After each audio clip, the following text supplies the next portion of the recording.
On vous a menti sur la démocratie. On vous a dit que c'était le meilleur système, la seule voie à suivre. Mais si je vous disais qu'Aristote considérait cela comme une corruption? Et si le système que nous défendons aujourd'hui était précisément ce contre quoi il nous mettait en garde? Ce soir, on va plonger dans l'une des idées les plus mal comprises de la philosophie politique. Comment la vision d'Aristote du gouvernement remet en question tout ce que nous tenons pour acquis sur le pouvoir, la stabilité et le rôle du peuple. Alors, imaginez la scène. On est dans la Grèce antique, la démocratie bat son plein, et Aristote est là, tel l'analyste politique grincheux de son époque, qui n'adhère absolument pas à l'enthousiasme général. Pour lui, la polis, la cité-État, n'était pas juste un endroit avec des lois et des politiciens. C'était le fondement d'une bonne vie. Les humains, selon lui, sont naturellement des animaux politiques, ce qui signifie que nous ne faisons pas que vivre en société. Nous en avons besoin pour être pleinement humains. Contrairement au gouvernement moderne, qui se concentre sur les frontières et la bureaucratie, Aristote voyait la polis comme quelque chose d'organique, quelque chose qui passe des ménages au village, puis à des communautés politiques à part entière. Et au sein de cette polis, la citoyenneté ne se résumait pas à avoir des droits, il s'agissait de façonner activement le gouvernement. Mais avant que vous ne commenciez à penser qu'Aristote était le champion originel de la démocratie, attendez un peu. Selon lui, tout le monde n'était pas fait pour la politique. Seuls les hommes libres et propriétaires étaient de vrais citoyens. Les femmes, les esclaves et les travailleurs manuels? Ouais, ils n'ont pas été retenus. Aristote pensait que ces groupes n'avaient ni le temps ni la capacité rationnelle de prendre part à la vie politique, alors il les a en gros mis sur la touche pour tout ce qui touchait à la gouvernance. Alors, quel genre de gouvernement Aristote aimait-il réellement? Il les a divisés en 3 bons types. La monarchie, le pouvoir par un seul. L'aristocratie, le pouvoir par quelques élites vertueuses.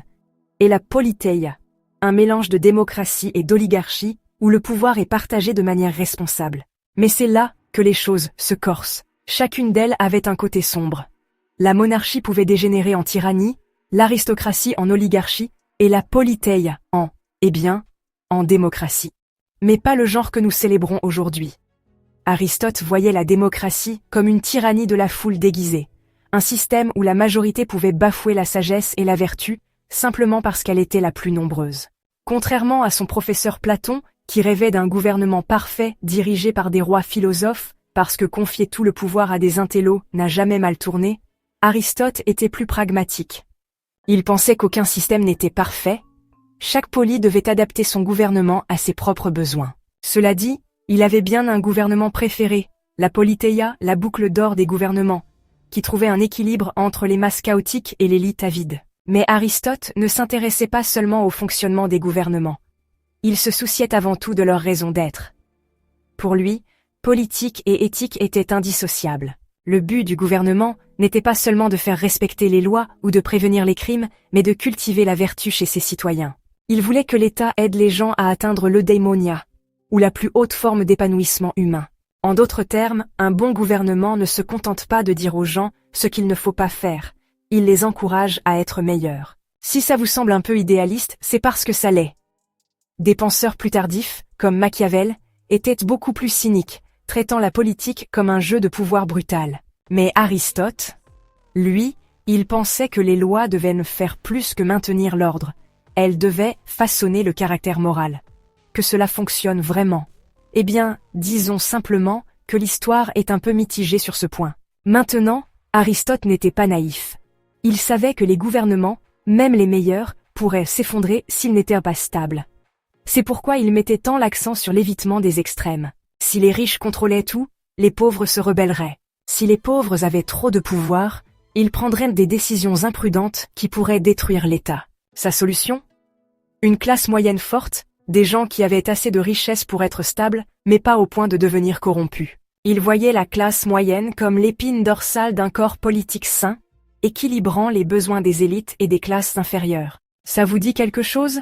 Les démocraties modernes sont toujours aux prises avec les mêmes problèmes, les inégalités de revenus, le populisme et la difficulté de maintenir un équilibre des pouvoirs. Les conseils d'Aristote? Gardez les choses mélangées. Laissez différents groupes s'exprimer et ne laissez aucune classe diriger le spectacle. Même si Aristote a vécu il y a plus de 2000 ans, ses idées ont façonné des siècles de pensée politique. Les Romains se sont fortement inspirés de sa théorie du gouvernement mixte, qui a ensuite influencé des penseurs comme Montesquieu lorsqu'il a développé l'idée de la séparation des pouvoirs. Et bien qu'Aristote fût sceptique vis-à-vis de la démocratie à son époque, ses idées sur l'équilibre, la stabilité politique et une gouvernance axée sur la vertu ont jeté les bases des systèmes constitutionnels modernes. Ceci dit, tout ce qu'il a dit n'a pas forcément bien vieilli. Son système de classe rigide et ses vues d'exclusion sur la citoyenneté ne correspondent absolument pas à la démocratie moderne.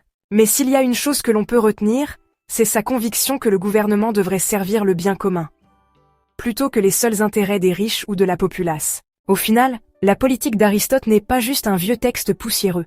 C'est un modèle pour réfléchir au pouvoir, à la gouvernance et à la stabilité. Il ne croyait pas en un gouvernement universel, et il comprenait que la politique est un exercice d'équilibre.